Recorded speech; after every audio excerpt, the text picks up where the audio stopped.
7:30 ఆ టైంకి పడుకోవాలి. తెల్లవారుజామున 4 గంటలకు ఎట్టి పరిస్థితుల్లో లేవాలి.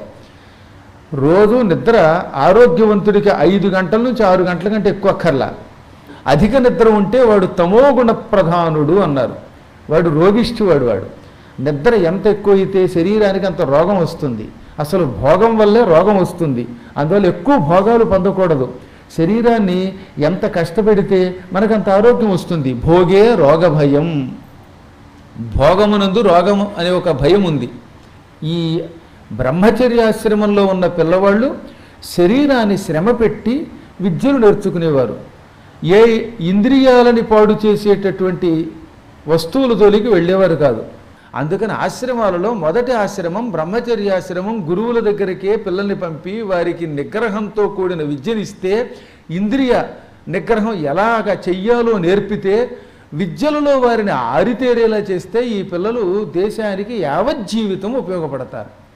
అలాంటి బ్రహ్మచర్యాశ్రమం ప్రథమ